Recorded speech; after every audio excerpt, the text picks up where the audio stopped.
Hilary Gadi was murdered by criminals who must be held accountable and must be jailed forever.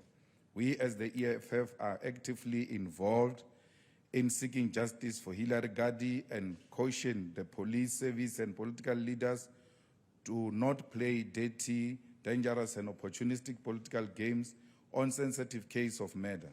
The police must do everything in their power and must utilize the most advanced forms of investigations to find out what happened and who did what on the disappearance and murder of Hilary Gadi. We assure her that we'll find the murderers and will make sure that they are jailed forever. May her soul rest in peace. The EFF calls on men to stop killing and harassing women and children. The levels and extent of gender-based violence in general, South Africa is unacceptably too high. Year on year for the past 5 years or more, South Africa has more than 20,000 murder cases. Despite these cases, murderers are easily given bail by South African criminal justice system, which is evidently corrupted, particularly at magistrates level. South Africa's criminal syndicates have effectively captured the courts and doing as they wish because they know there will be no consequences. The Economic Freedom Fighters held its Central Command Team meeting on the 14th and 15th of May 2022. The CCT's main purpose was to receive reports from all structures of the EFF across the length and breadth of South Africa. All ground forces of the EFF are working hard in the recruitment of new EFF members towards the 1 million membership target.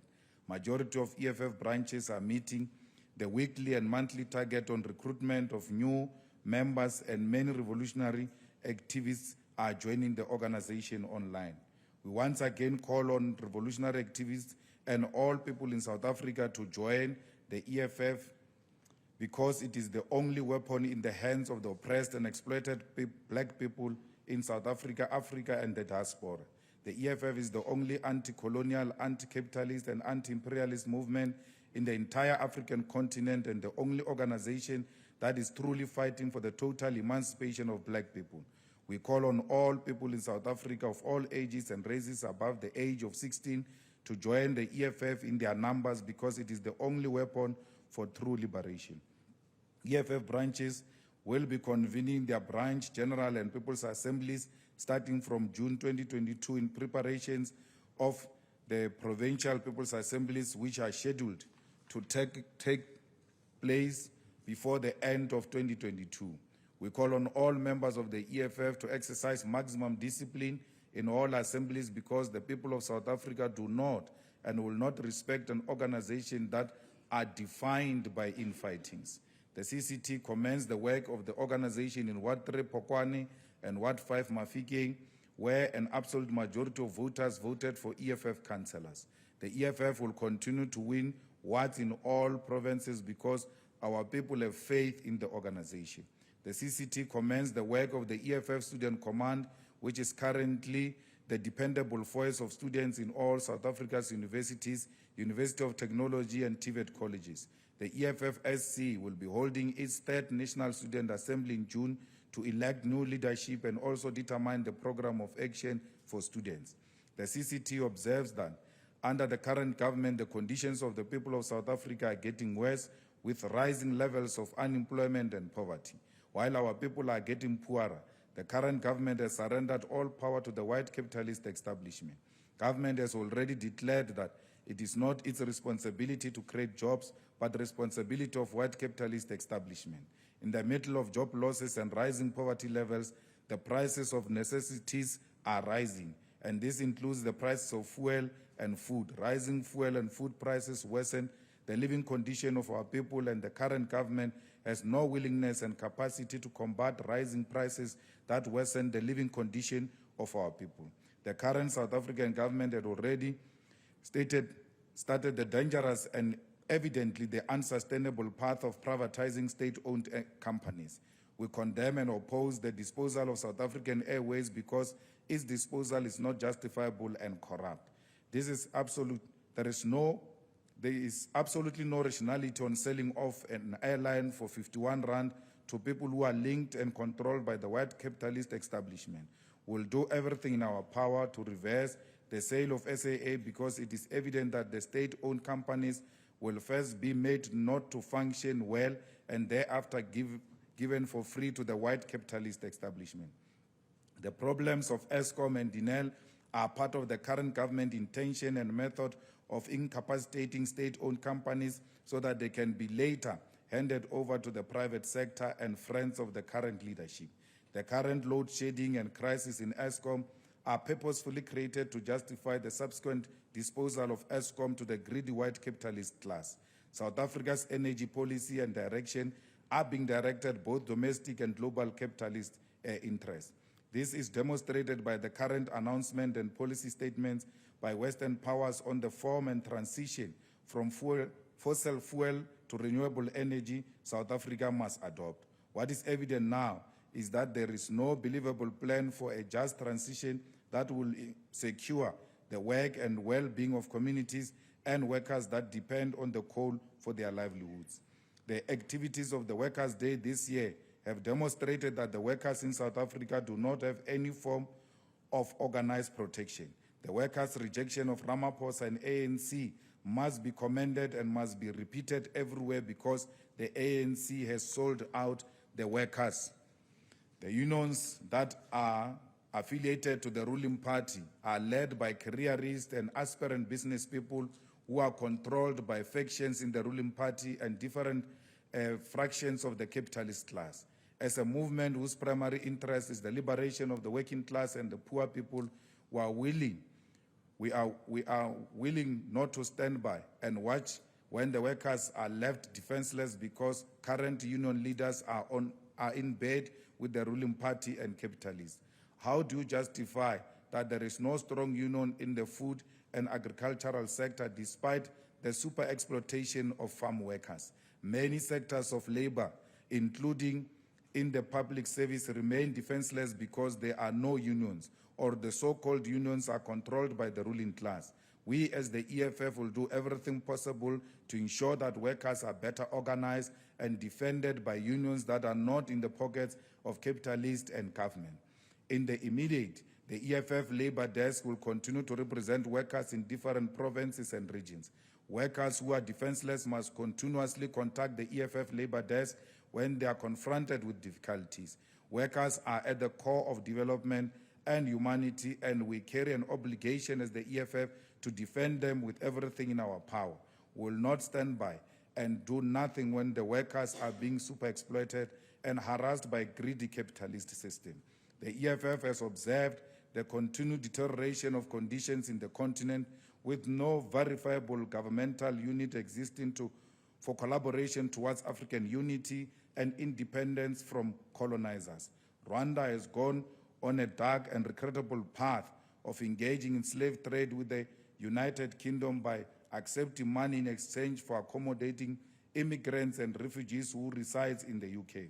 The EFF reiterates its position that President Paul Kagame must immediately desist from trading flesh for money to alleviate the immigration issues faced by ultimate colonizers whose theft and war crimes has led to the poverty in Africa and the third world. We have observed closely that disunity of the continent is being sown by the former liberation movements. This is done through blaming other Africans for social, political, and economic ills of our respective societies. The truth remains that it is incapacity of regimes which promise liberation to provide adequate health care, employment, and eradicate poverty which sustains our collective suffering. It is because of the commitment to corruption and war by those tasked with protecting Africans that we see Africans dwindling into recolonization. As such, our people are directed to fight one another instead of fighting those who stole the land, who have monopolized our wealth, and continue to underdevelop us through debt. Today, our continent is suffering from dependency on loans from institutions such as International Monetary Fund and the World Bank. These institutions undermine our sovereignty and make African nations compete for the favor of imperialists. They do this by imposing conditionalities that undermine our collective capacity to conduct internal trade and build unified African economy free of borders. The EFF will continue to wage a principled war against imperialist forces, particularly those who undermine our economic, military, and political sovereignty, such as France, and we demand the immediate exit of France from African affairs.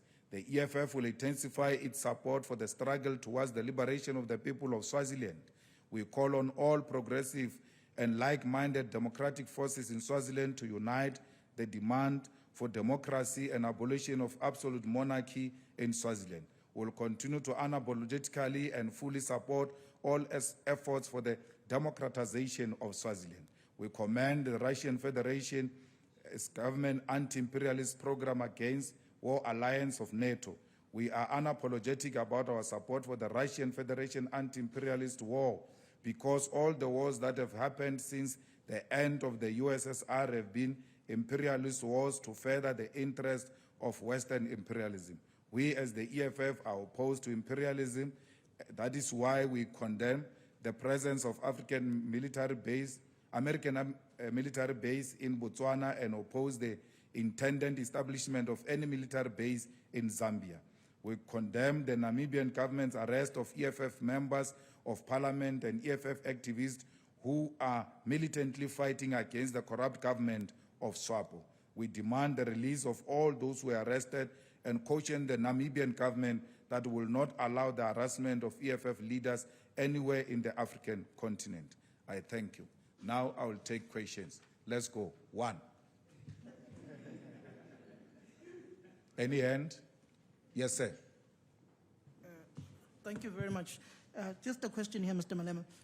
On the issue of the Takatso Consortium, what are the practical examples and practical steps the EFF is going to take in order to reverse the deal that the Takatso Consortium had in clinching SAA? And lastly, on the issue particularly pertaining to the Chief Justice Raymond Zondo, ANC member Tony Yengeni has written to the JSC complaining about the conduct of the Chief Justice, particularly pertaining to the state capture report, the final leg of it and the final part, which speaks to how the president of the ANC saved the country when he was elected in Nasrec. Thank you. What's your comment on that? We are fully behind Mr. Tony Yengeni. We think Chief Justice Zondo is too forward and has got no limit, and we think that he thinks that judges are untouchable. That's why he has given himself a responsibility to enter even the political terrain. What do judges have to do or say with regard to the outcomes of political conferences of political parties? Judges must know the limit, and Zondo has got no limit. For some reason, I personally think that Zondo wished to be a TV presenter during the time of Simunye. We are one. You remember we used to have presenters who used to introduce programs. I think he thinks he was supposed to be something like that because he never misses an opportunity to go on TV. We know judges to be speaking through judgments and not to be looking forward to TV interviews. When you get out of court and you speak as a judge, you must know you are no longer my lord. You are just a human being. You are my lord when you are in the court and sitting up there and wearing the robes. When you get out, we are going to engage you like any other person. And therefore, Zondo, when he goes to SABCs for interviews and he speaks about politics, he must know he will be engaged like any other person because that's what he has invited to himself. Judges are respected for their judgments, not for their political views, not for their political activity. And Zondo is a factionalist that supports Ramaphosa's second term. That's why he saw it necessary for him to put that Ramaphosa's election in the ANC rescued us from where we were, because he's effectively saying, if you don't elect Ramaphosa in this December, we are going to be in trouble. So we support Tony Yengeni fully. The conduct committee of the JSC must make sure that Zondo is disciplined, the same way they did with the Chief Justice when he descended into the terrain of politics. It will not be for the first time. And therefore, Tony Yengeni must be commended for being brave and taking such a bold step against a celebrity wannabe Chief Justice. On the SAA, We have referred the matter to our lawyers because we believe strongly that we should take this matter to court and make sure that this deal is reversed by our courts. There is no airline that can be sold for 51 rand, not even a single plane or even a single part of a plane is 51 rand. So you can imagine the whole airline being sold for 51 rand. We are being taken for a ride and we are being undermined. And what is concerning is the response of the media of South Africa. There is no declared crisis with that transaction, because even those who are challenging it, they get mentioned there and there and it's done. There is no crisis out there that media has declared that the property of South Africa is being sold to the politically connected. The same thing Dinel is going through is going to be sold for 21 rand. Eskom will be sold for 1 rand. And states' assets are being sold to the friends, and we can't sit back and allow that nonsense. Next. Yes, sir. Thank you very much. I think you've touched on a lot of issues that I wanted to ask on. Pelani Pakhadi from Newsroom Africa. On the issue around Limpopo, are you happy since the disbandment of the committees? Are you beginning to see the restructuring of the branches? I do know that your PPA PPA may be scheduled for later on in the year, but are you currently happy with that? And even on the million, are you marching quite well towards that particular 1 million, or do you think you might have challenges? Well, it was supposed to be in the statement, the issue of Limpopo, that we are very happy with the work that is being done by our team that was sent to Limpopo. We are seeing them working the ground up, and they are not in a hurry, and we've made that repetition yesterday in the Central Command team, that Limpopo's team should not rush the province into People's Assembly. It must make sure that there is quality branches with quality membership that joined and paid on its own, and no one should pay for the membership. So we are cruising nicely in Limpopo, and the 1 million membership nationally, we are now sitting at more than 600,000. And we are confident that we are about to hit the target even before December. Next. Yes, ma'am.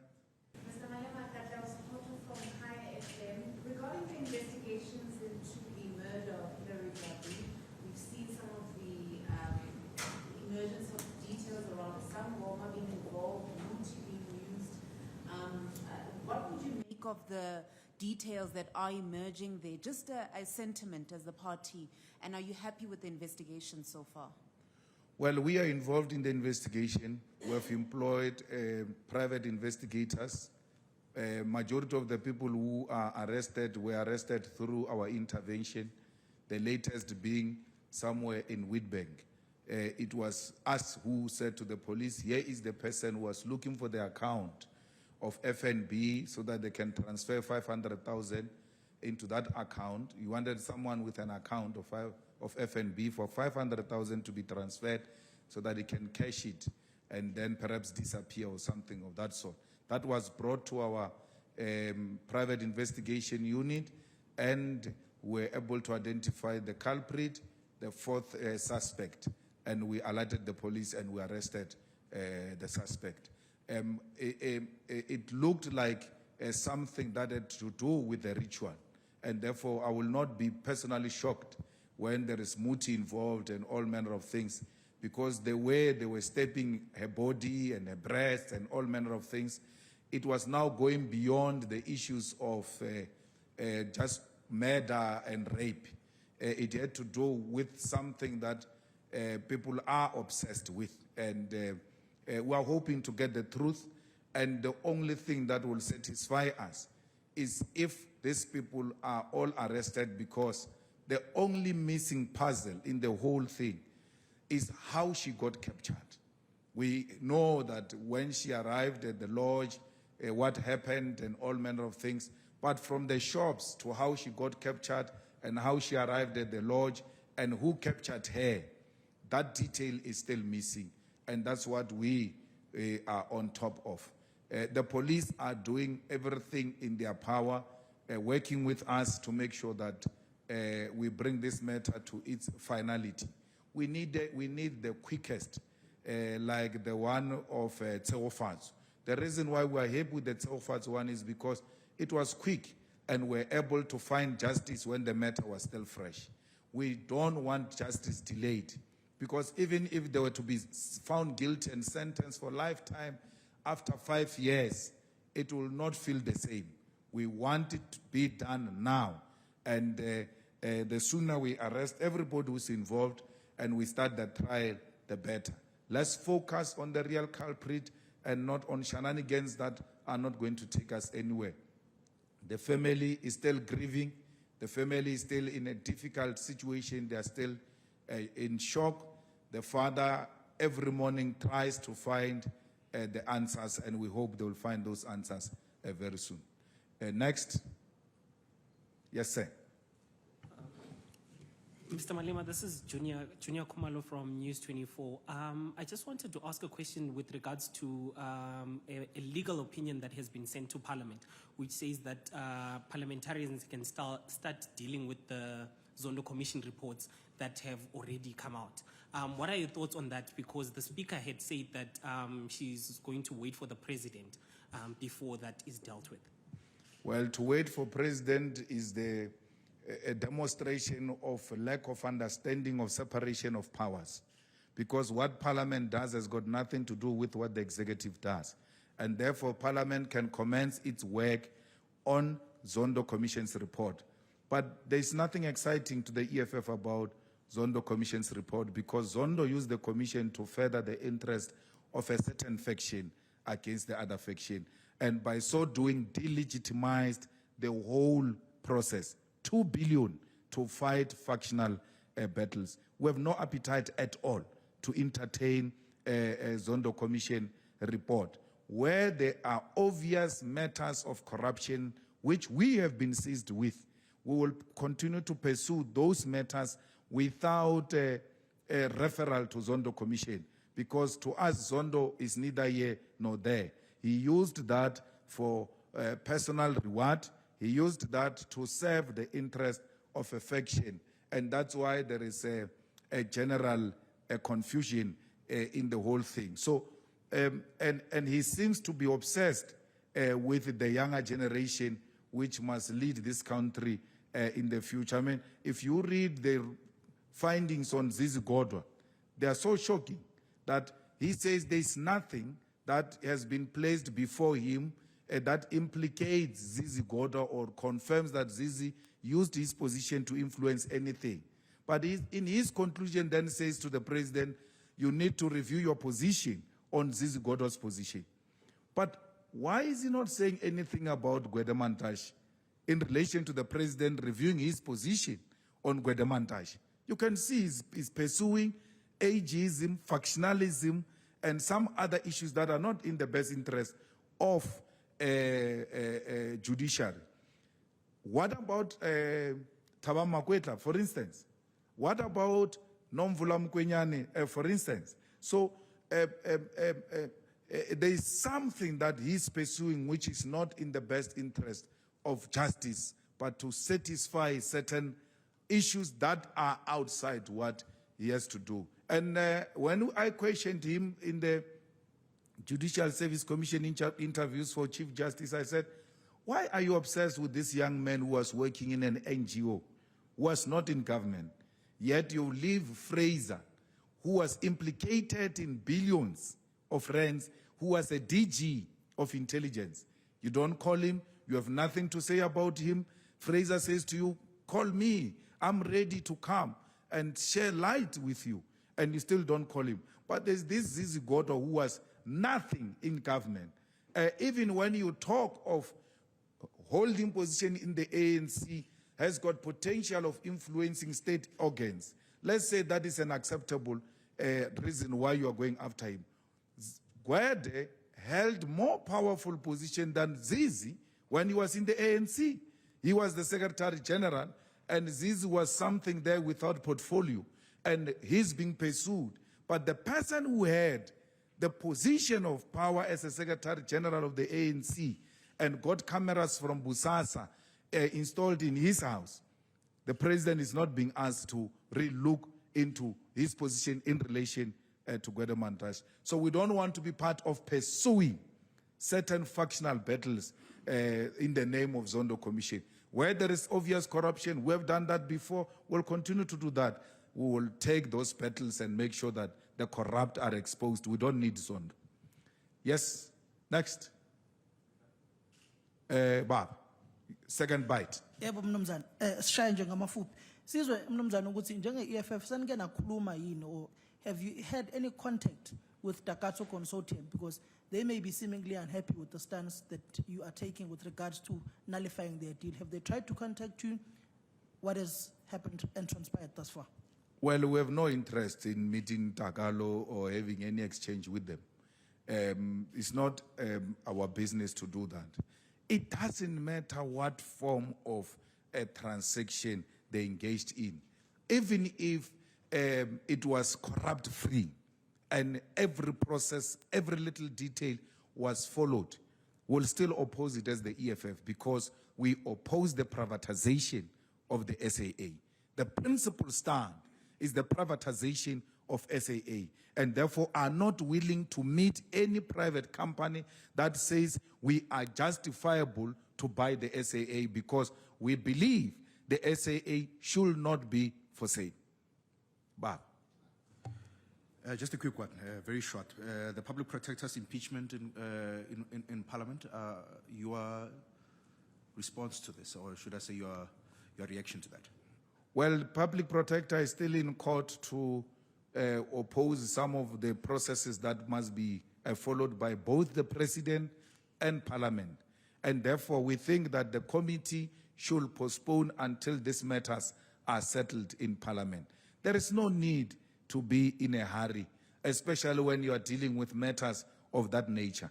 It is important that every little aspect is satisfied so that the outcomes of that Parliament process is not questioned by anyone.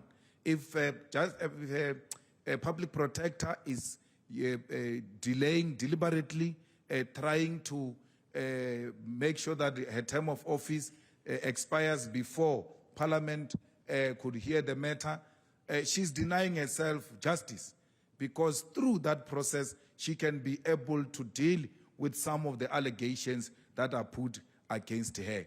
I don't care how many cases did a public protector lose. You cannot fire a public protector for losing cases. There are a lot of judges, including sitting judges, who are specializing with cases that are overturned by higher courts. Some of them even continue to apply for a higher courts when they specialize with being overturned. And they still get appointed to be judges of the higher courts when their judgments have been overturned by higher courts. It doesn't make them lesser judges, because our laws are very clear. If the public protector rules and doesn't rule in your favor, you've got a recourse. And if that recourse is there, why do we become crybabies? She must be taken on review, and her reports must be set aside. And her report must be sustained by a court if they are properly researched and investigated. So I've got no crisis from where I'm sitting. I'm not saying she's the best of the best. But to want to remove her on the basis that her rulings were overturned, not because she's incompetent, she's going to give you thousands of cases she dealt with. And you find that the cases where she was overruled are 5. Out of 10,000 cases, maybe 5 cases she was overruled. What will be the basis of saying she's incompetent? Of 10,000 cases, only 5 is overruled. Because the 5 include Cyril Ramaphosa. What is so special about Cyril Ramaphosa? That Cyril Ramaphosa must not be investigated and rulings must not be made against him. He can go to hell. He must be investigated. The public protector must rule against him. Like all of us, he must take public protector for a review.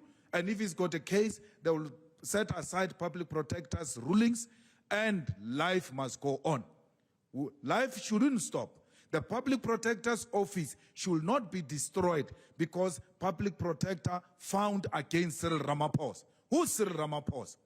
A man with questionable credentials. A man whose it is alleged that he was collaborating with the apartheid police. What is so? He's not a highly decorated freedom fighter. Cyril has got questionable political credentials. To even think that we must destroy Public Protector for a questionable character like Cyril and destroy the office for Cyril. We can't do that even for Nelson Mandela. Worse for Cyril. Next. Done. Thank you very much, ladies and gentlemen, and the people of South Africa.